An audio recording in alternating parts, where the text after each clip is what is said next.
Welcome to All Pro Football Data. My name is Jim Coburn, and today's episode talking about running back free agency profile on Joe Mixon.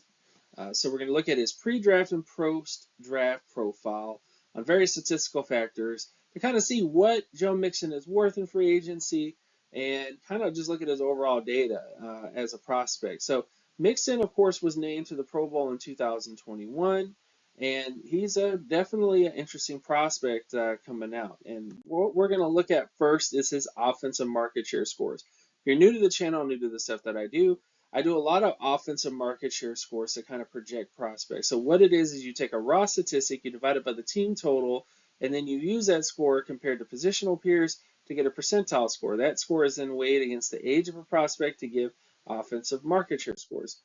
Based on Mixon's offensive market share scores, he was in the 70 percentile in terms of his total offensive market share, 90 percentile in terms of his receiving market share, and then 49 percentile in terms of his touchdown market share.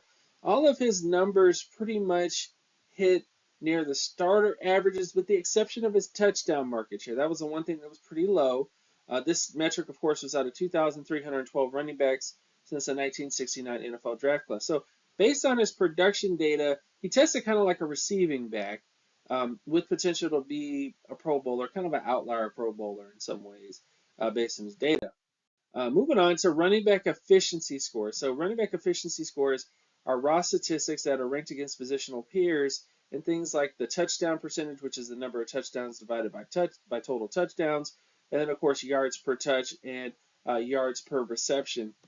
Taking a look at Mixon in terms of his efficiency scores, he had very good, if not elite, efficiency scores. His rushing yards per rush were basically in the 90 plus percentile. His yards per reception were in the 90 plus percentile, and then his touchdown percentage score was in the 80 percentile. So even though he didn't have a great touchdown percentage coming out of Oklahoma, he did have a good percent, I should say market share. He did have a good percentage based on his touchdown production. So if he had been given more opportunities, he probably would have ended up in the end zone more and would have bumped that TD market share data up. So he had great efficiency, inconsistent macro production, but great efficiency data. Looking at his adjusted production score, so this adds context to his production, adds in things like his age, strength of schedule, strength of team. When you take a look at these numbers for him, he was elite in many ways. He had an elite age score in the 99 percentile. His MSA rating was in the 81 percentile, which doesn't take into account things like his efficiency scores. And then his pass score, which does take into account his efficiency scores, was in the 97 percentile. So he had the concern based on his MSA rating that, okay, he wasn't very productive overall based on his touchdown market share. But he did make up for it with his efficiency scores, which kind of bumped him up in that other sort of area in terms of his efficiency overall grade. So he graded well as a prospect. He was young, he was productive. He wasn't completely productive, but you could kind of give him some leeway here and there with that. Next up, we have mass density athleticism scores. So we're going to take a look at how he tested as an athlete. Mass density athleticism scores, for those that haven't heard of this concept yet, is you take the weight divided by the height to give you mass density, and then you take that number and then compare it against the vertical and broad jump, which gives you the explosive lower body strength score, or you compare it against their 40-yard dash, which gives you a speed score, or you get the strength short shuttle and three cone measured against their mass density, which gives you the agility score. So based on his mass density athleticism testing, based on those numbers, he tested pretty well. He had a 76 percentile explosive lower body strength score. His speed score was in the 90 plus percentile, and then his flexibility score was in the 82 percentile based on his data. These numbers are pretty fantastic in many ways for him, and he tested kind of like he hit pretty much the Pro Bowl averages, really. Didn't quite hit the All-Pro averages because his explosion score was not quite where you want it to be, But overall, he tested as a very athletic running back. So those are kind of some positives for him. This data, by the way, is out of 1,545 running backs since the 1999 NFL draft class in terms of athleticism data. So his pre-draft profile is simply this. Joe Mixon profiled as a starter to Pro Bowl running back with plus ability as a pass catcher, because again, he had that 90 plus percentile receiving market share. And then on top of that, he had a 90 plus percentile speed score, which is typically what you want in a running back to kind of be that kind of receiving back, if you will. He did not meet the All-Pro thresholds due to lower than All-Pro expectation touchdown and total offensive market share score. So in other words, he didn't hit the thresholds that you really want a back to hit to be considered an all-pro type prospect in terms of his total offensive market share and his touchdown market share. But he still hit some good numbers. Mixon was very young and athletic with potential to be a very good back in the NFL, which is exactly what he's been thus far. He's been a pretty decent back. How good has he been? Well, let's look at the data. So taking a look at his rushing data. So the numbers that you're looking at right here are the running back data or rushing data for him based on advanced NFL analytics from Pro Football Reference. I took those numbers, percentile scored them to get the numbers that you're looking at right here.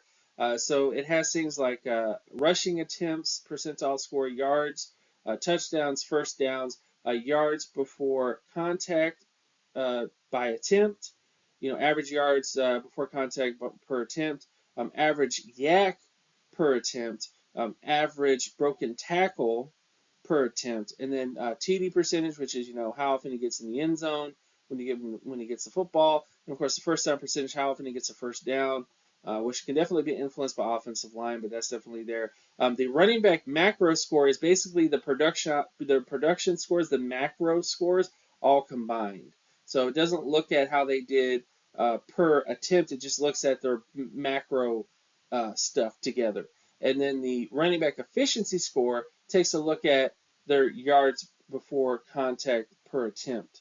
The yards, basically their efficiency in terms of their ability to, get yards before contact, yards after contact, broken tackles per attempt, how often they break a tackle per attempt is basically what that metric is looking at. Their TD percentage, their first down percentage, and that gives you the efficiency score. How efficient were they as a running back when the football was in their hands? And then the last part is the running back star score, which takes into account the macro score plus the efficiency score plus their starts to give you a star rating. So it kind of takes into account, okay, how productive were they overall based on the numbers, how many yards they had, total, touchdowns, etc. And then it takes a look at how efficient they were, and then it adds how many starts they had, because again, most NFL running backs, you want them to start a lot of football games. You don't want them to be injured. So it kind of adds all these things together to give you that general score. And so far in his career as a rusher, he's only had one season where he was a star rusher, which was in 2023, and a lot of that was influenced by the fact that he started more games that year. So that's kind of the thing with Mixon, is he definitely has missed some games his career, but that's kind of him as a rusher. Now let's look at him as a receiver, because don't forget I mentioned that he had a great receiving market share score. So did it translate to the NFL level? Well, let's take a look. Looking at his macro receiving production, he has been pretty productive in terms of in the macro space. He's been 80 plus percentile in terms of his overall receiving production in terms of targets, receptions, yards, touchdowns, first downs total. He's been in the 80 plus percentile 4 out of 6 seasons that he's played. But when you look at his efficiency, it's been not as much. He's been kind of inconsistent in terms of his efficiency as a receiver. So, things like yards before reception has been pretty low. His adjusted depth of target, has been pretty low. His ADOT has been pretty low in terms of depth of target. His yards, his yak per reception has been above average, but not necessarily elite. His drop percentage has been pretty high compared to what he's done for the first 3 seasons that he played. His interception percentage also was pretty high last year. 17.26 So basically, when you targeted Joe Mixon, there was a higher chance that the ball would be picked off compared to other running backs since 2019. His first down percentage was also pretty low consistently. Again, this is him catching the football, not him as a rusher, but just him catching the football. If you gave Mixon the football, he didn't often get a first down when you threw him the football. So that's definitely a little bit of a concern. But for the most part, um, his receiving star rating, which the receiving star rating takes in the macro production plus the efficiency scores, was just in the 80 percentile. So 50% of the time he was below or average. I would say average for the most part. And then the other 50% he was above average in terms of his ability to catch the football, taking a look at his efficiency and his overall production as a pass catcher. So he has put in more numbers, a larger number over the last two seasons from 2022 to 2023, but his production has just been kind of all over the place. In terms of the last thing, before we get to the final outlook on him, this is a study that includes 4,314 running backs since the 1992 NFL season. This takes a look at the percentage of top 1 percentile market share performances, production performances by age, in terms of, the top 1 percentile was basically 99 percentile. Then it takes a look at the top 5 percentile and then the top 10 percentile. So from 99 percentile all the way down to 90 percentile. This is the number of performances by age. This is going to show you when running backs typically start to decline in terms of their age. When you look at Joe Mixon, he was 27 years old last year. And I know a lot of people go, 27, that's not that old. But when you look at the performances by age into account, you can clearly see that after age 26, there is a significant decline in the numbers of running backs who put up 90 plus percentile production overall in their careers. And the biggest thing to really point out here is Joe Mixon has never really been the 90 plus percentile producer in some way. I mean, he has a little bit, but in terms of just the raw numbers, but his overall efficiency and stuff like that hasn't really been that fantastic. So, moving forward to this, I would say the post-draft profile of Joe Mixon is this. Joe Mixon has been a top 16 to 24 running back for most of his career, minus a few injury-laden seasons and some other issues here and there. My only concern with Mixon is he has now entered the transition zone in his age where there is typically a 15% reduction in performance on average from running backs who are 27 to 28. So basically, the majority of running backs that are in the 90 plus percentile or up typically have a 15% reduction in their ability to repeat that production in the following year. And then on top of that, there is an additional 35% reduction in performance on average from age 28 to 29. So in general, there is about a 50% reduction, if not more so, in their overall running back performance from age 27 when they transition, basically from, age 28 to 29 in a lot of ways. 27 to 29, I should say. So that is a concern. That's a big concern in terms of his age. I know a lot of people don't want to hear it, well, Derrick Henry, man, and all this other kind of stuff. And yes, there are running backs that perform into their 30s and do well, Fred Jackson, etc. I'm not saying Joe Mixon is going to be a bum, but that is something to kind of think about a little bit. Is you have a running back who has been inconsistent in terms of being an elite running back, and now he enters into that next age stage where you start to have the decline. The decline is going to happen for everybody. Age is going to catch up to everybody, even me. So you have to kind of take a look at those things, if you will. So based on this assessment that I just did, I would recommend a 3-year contract of $5,088,216 dollars overall. So basically $5,088,216 a year based on the average top 16 contract adjusted for 4.18% future inflation rate, which again is an average inflation rate, if you will.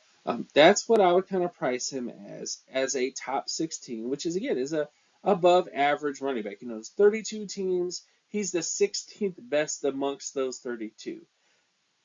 Even though he hasn't consistently been that, I think again, if this is the happy-go-lucky kind of uh, process with that, or estimation with that. So that is how I would kind of value him. Again, because you do want to, he does want to get paid, obviously, but as an NFL GM, I would definitely be leery because of the age concerns. If in many ways, I might even just give him a 1-year contract based on his age, because again, there is that decline, and it's not just at running back, guys. I know a lot of people want to jump in the comment section and say, well, he's good though. Yes, he's good, but it's at every position. This isn't just a running back specific thing, because I know a lot of people want to rag on running backs. No, this is every position.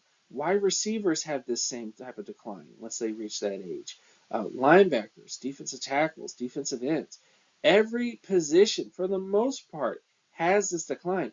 Even quarterbacks typically start to decline once they enter age 30. I know you have guys like Tom Brady and all these elite quarterbacks that play well into their 30s and into their 40s. But the reality is, most quarterbacks, the majority of them, they start to decline when they hit their 30s. The average quarterbacks start to decline when they hit their 30s. They don't have these 10-year, 20-year careers, like that we're seeing nowadays. So those are just the kind of things to kind of look at here in terms of Joe Mixon. I like him as a prospect. Again, I think he is an above average NFL running back, if you will, starting back. But again, his data has not exactly been elite. And again, I think the age concerns are there, so you should be a little more careful in terms of projecting him long term. So thank you guys so much for listening. My name is Jim Coburn, also known as Geometrics. You can follow me on Twitter at Geometrics. You can also check out my Patreon page, patreon.com/jcoburn. And I will see you guys in the next one. Peace.